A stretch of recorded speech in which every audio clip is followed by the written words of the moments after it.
ভাত পানী খালেনে সকলোৱে? আৰু আমি খালোঁ। এওঁ কামলৈ গুচি গ'ল। মই এতিয়া এনেকৈ বহি আছোঁ, মানে কাম এটা আছে। যিটো মোৰ অভেন আছিলে তলত, মানে ছাইডত ৰুম এটাত, আৰু ৰুমটোত বহুতখিনি পানী সোমাই গ'ল বৰষুণ দিওঁতে। চ' আহকচোন আপোনালোককো দেখাওঁ এবাৰ, আৰু ৰুমটো এইবাৰ ওখ কৰিহে মই কামটো আৰম্ভ কৰিব লাগিব। চ' এতিয়া ৰুমটো খুলিব ওলাইছোঁ।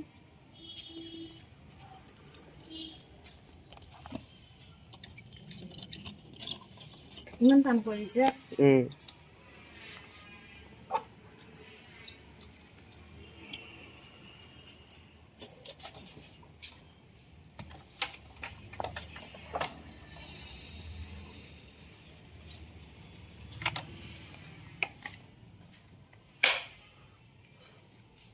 গোটেই পানী পানী হৈ গৈছে, বোকা হৈ গৈছে চাৰিও চাইডে।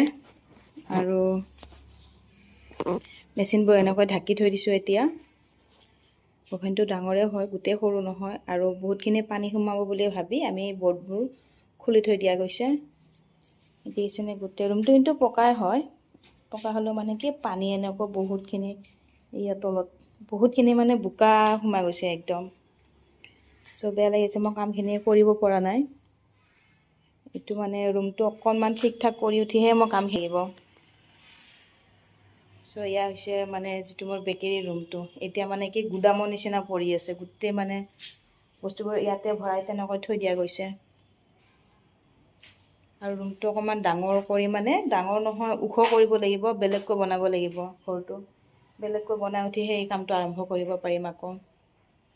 চ' বেয়া লাগিছে, সেইকাৰণে ভাবিছোঁ আপোনালোকৰ আগত এবাৰ শ্বেয়াৰ কৰোঁ ভিডিঅ'টো। বহুতখিনি এনেকুৱা হৈ আছে।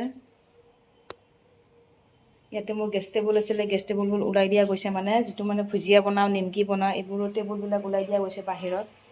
চিলিণ্ডাৰবোৰ বাহিৰত লৈ যোৱা গৈছে। বাৰু এটা আছে, ইয়াতেই থৈ দিয়া পৰিছে তেনেকৈ। বাচন বৰ্তন এনেকৈ থৈ দিছোঁ। ৰুমটো যেতিয়ালৈকে ঠিক কৰা নহয় এনেকৈ থাকিব আৰু ঘৰটো, বাৰু বস্তুবোৰো এনেকৈয়ে পৰি থাকিব, আৰু উপায়তো নাই আৰু।